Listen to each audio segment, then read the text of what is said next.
Hello नमस्कार. तर मी आज म्हणता येणार नाही, काल तर खिचडी भात, पुलाव भात, बिर्याणी, मसाले भात काही नाव देऊ शकतो. सगळं साहित्य होतं म्हणून बनवलं आहे. तर सगळी आधी तयारी करून घेतली भाज्यांची.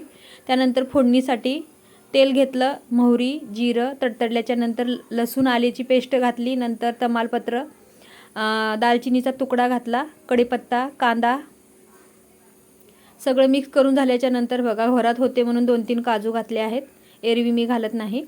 आणि नंतर घातलं हळद, लाल तिखट, गरम मसाला, थोडा काश्मीरी मसाला पण घातला आणि सगळं मिक्स करून घेतल्याच्या नंतर स्वच्छ 2-3 पाण्याने तांदूळ धुवून घेतले.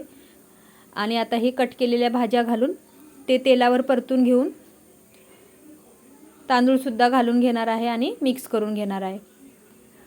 आणि सर्वात शेवटी मग पाणी घालून बिर्याणी मसाला आणि मीठ आणि थोडीशी कोथिंबीर हे असं घालून मिक्स करून 2 शिट्या काढून घेणार आहे.